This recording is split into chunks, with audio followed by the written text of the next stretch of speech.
월요일 뉴스 속 경제 시간입니다. 최근 원달러 환율의 변동성이 눈에 띄게 커졌습니다. 원인이 뭔지 또 그게 우리 경제와 생활엔 어떤 영향을 끼칠지 이성일 경제 전문 기자와 이야기 나눠보겠습니다. 기자 안녕하세요. 안녕하세요. 요즘 원화값 움직이는 게 하루하루 너무 큰 것 같습니다. 그렇죠. 원달러 환율 1,500원에 육박했던 지난 12월 계엄 사태 직후 기억하실 겁니다.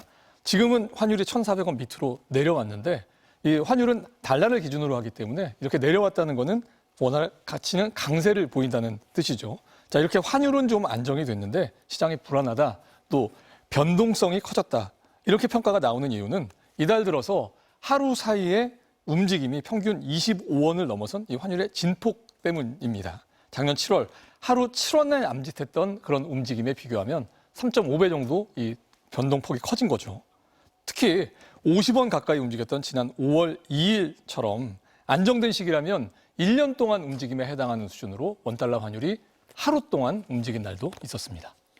그래서 왜 이렇게 된 거냐 이런 게 사실 궁금할 수밖에 없는데 그렇죠. 계엄이나 탄핵 이런 국내 정치 이슈도 있었겠지만 네. 최근엔 트럼프 행정부의 관세 정책 이런 거밖에 안 보이거든요. 그렇습니다. 지난 12월 계엄 사태 이후에 원화 가치가 가장 떨어졌던 날을 찾아보면 4월 8일입니다. 이날은 도널드 트럼프 미국 대통령이 전 세계를 상대로 상호 관세 부과를 발표한 날이거든요.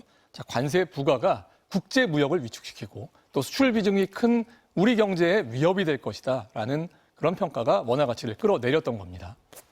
미국 통상 정책의 그림자가 짙게 느껴지는 또 다른 장면은 지난주 목요일이었는데요. 이날도 환율 등락폭이 30원에 이르렀는데 발단이 된 거는 우리와 미국의 외환 당국자가 이달 초에 유럽에서 만났었다는 뒤늦은 외신 보도였습니다. 외환 담당 고위 당국자가 만났다는 사실에서 시장은 미국이 달러를 약세로 또 원화를 강세로 끌고 가도록 압박했을 것이다. 이런 예측을 쉽게 끌어냈기 때문이거든요.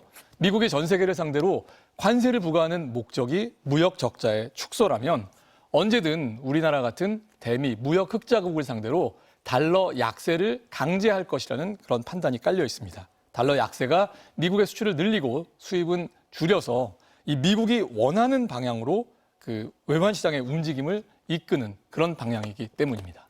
예, 미국이 무역 적자를 겪은 게 이번이 처음이 아닐 텐데 그렇죠. 과거에도 문제를 이런 식으로 해결한 적이 있었습니까? 자, 1980년대 미국은 지금처럼 커다란 무역 적자 또 재정 적자에 시달렸었습니다. 자, 이를 해결하기 위해서 미국을 상대로 큰 무역 흑자를 기록하던 일본, 독일을 상대로 해서 달러 약세, 즉 엔화와 마르크화의 강세를 유도하는 외환 시장 개입에 합의를 했었죠. 1985년 9월 회담이 열린 뉴욕 플라자 호텔 이름을 따서 이걸 플라자 합의라고 부릅니다. 최근에는 비슷한 합의를 트럼프 행정부가 다시 시도할 것이라는 두려움이 전 세계 외환 시장에 아주 짙게 깔려 있습니다.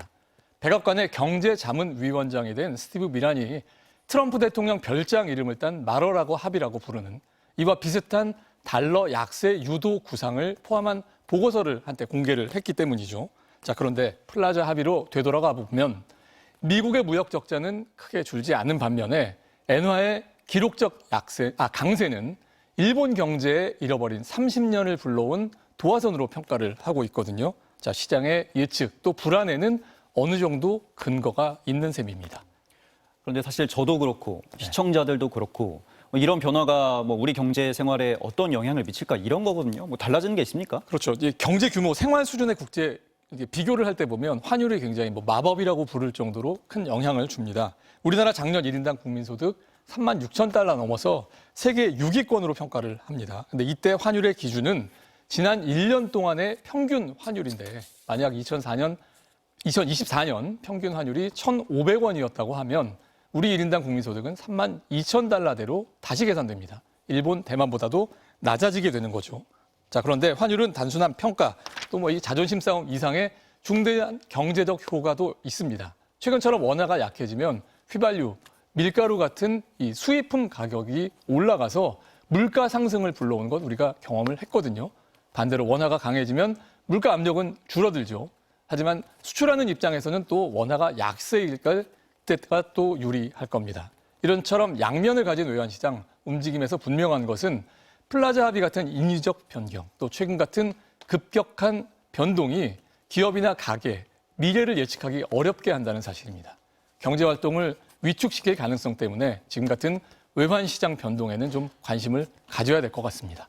사실 환율하면 어려운 문제 같은데 결국 원화가 계속 약해지면 물가가 더 올라가고 결국엔 서민들이 그 고통을 감내해야 할 수밖에 없게 되겠네요. 그런 상황이 나올 수 있죠. 이성일 기자 잘 들었습니다.